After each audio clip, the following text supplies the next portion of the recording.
Hi, welcome back to the healing sessions, where we are actually unpacking the process of grief. In the last sessions, I was talking about loss as a prelude to understand exactly what is grief, because it's loss that leads to grief. Now, the only way you can really escape grief is only if you have never loved anything in your life. I'm saying anything because loss, as I spoke about, is when you lose, when you actually um, lose something that you value, which can be an object, which can be a person, which can be basically a relationship.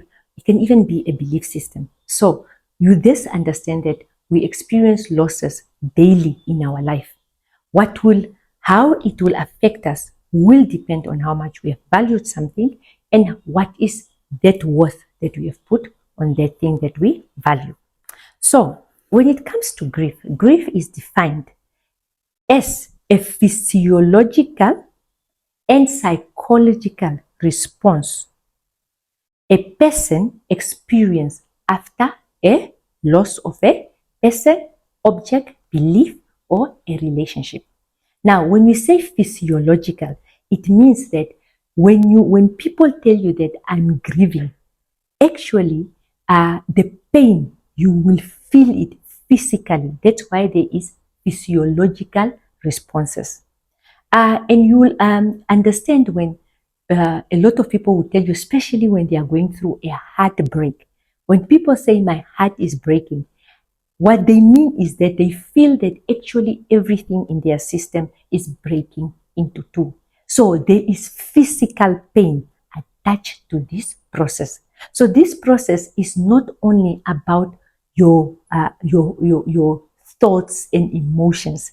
It permeates every aspect of your being, meaning it's your thoughts, it's your emotions, as well as your body. So it means every part of your body is shattered when you are going through grief. Okay, so now loss leads to mourning. Now, the mourning is basically the period of time during which grief is expressed and resolution and the integration of loss occurs. So that whole time period that you take is what we call the mourning period or the grieving process. Now, bereavement is the process, is the period of grief following the death of a loved one.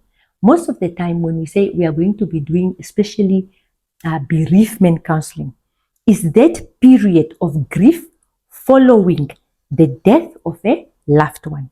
So, grief is actually a natural process. And it's a very intense and fundamental emotion, which basically humans experience after a loss. But it is very much a normal. Why am I saying normal? Because as human beings, we are social beings. We are beings that attach to things, whether it's attaching to a society, attaching to a community, attaching to an environment, attaching to a way of life, a lifestyle that we are leading, whether it is attaching to how people view you in society. Let us say you were a powerful lady having a powerful job, or a powerful man having a powerful job. The way you are viewed and the way people react to you because of this powerful job. So you find that it actually is what some people will mourn or grieve when they actually lose it. So it is a very natural process, because in life we will actually love things, and at times it's only when we lose something that we actually realize how much we had actually put a lot of value to it, and that's when usually the grieving process can kickstart. So you find that, right? In this process, again, it's a process. Now, uh, like therapy, I always say therapy is a process. It means there's a period of time that you are going to go through it.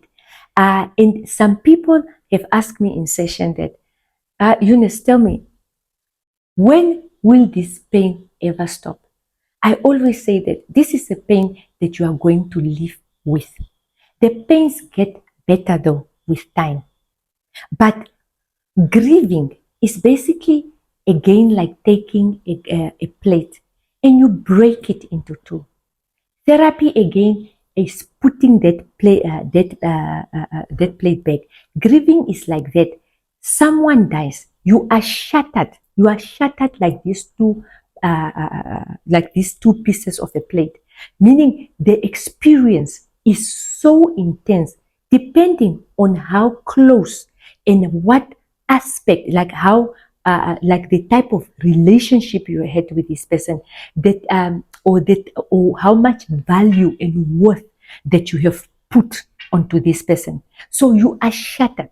And this is why you find that there's a lot of people who struggle for years, especially after losing a spouse, losing a child, because the death of a loved one is a life-changing process.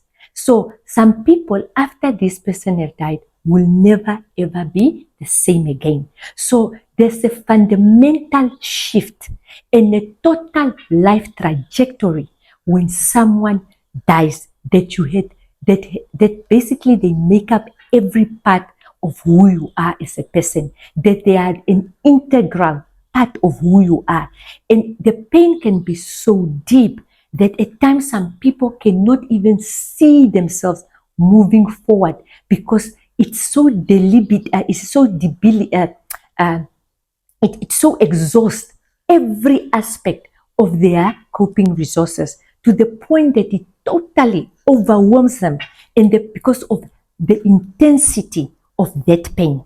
So because of that, and this is why you find that a lot of people again will react differently to a death of a loved one. So it's not to say that this person is weak, because you must understand that everyone can feel the same type of love, or not feel the same type, but everyone can be affected by a death of someone, but everyone would actually experience it differently, because different people look at things differently, they value different things, they have different conversation with these people. So you would be sometimes shocked that the person you expected to react in a certain way might react in a totally different way.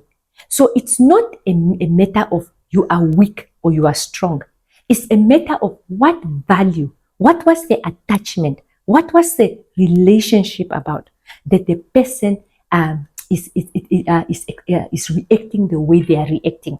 So at times, some people, the pain can be so devastating that their reaction would be to go totally numb. Like they go into total denial. Why? Because they feel that should they give in into this pain, it will totally consume them, and that they might never actually be able to rise where they are. Whilst other people would totally go in a total denial, but for another reason, because for them it cannot be, it just can't be. Again, you must understand the level or the intensity of the pain. Again, remember what I said, it's not only psychological, it's physiological. So it is the whole being of the person that is affected. So grieving, and it's why you find that it's very important for most of us to talk about the grieving process. That's why you find a lot of people struggle with most of this. And at times, because we don't talk about it, because it is so consuming, you find at times we never get the help. And at times we reject the help. Why are we rejecting the help? Because we feel that it's in getting the help that we will forget about the person we love. Now, I had a patient asking me that when will the pain totally stop? So when I was also saying that it's a pain you learn to live with, I was saying that part and parcel of the pain is to remind you about this person. For the pain not totally to be there means this person was never alive. But it's usually in going through this process, through these emotions, and speaking about it, that you can come to a point of acceptance. Now, talking about acceptance, I would be talking in my next session about the different stages of grief so that you can understand, maybe have an idea of what is going through you and why are you struggling with the emotions that you are struggling. So you need to understand grief. And this is why grief is one of those scars that most people are holding in, are keeping in, and are not talking about it. But in most cases, a lot of people misunderstand the whole grieving process because psychological scars are different, and psychological distress manifests differently in different people. So other people, they can be so hurt that you see them partying and you are wondering, so they didn't really care. But it's how they actually express and deal with their own grieving. People have a lot of ways they try to run from the stressful and shattering emotions of grieving.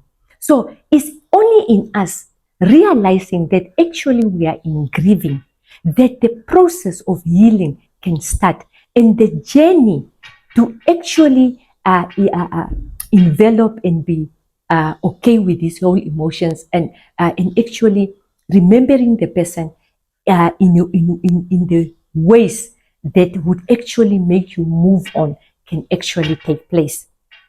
So if this session here have actually touched you in any way, or you know someone who really needs to hear this, please share this video. And not only that, please subscribe to the YouTube channel, subscribe to the channel, follow us on my page so that you don't miss out on these healing sessions that will be aired, where we are talking about not only grieving, but different psychological processes that we go through. I am Eunice Gonzo, and I will see you next time.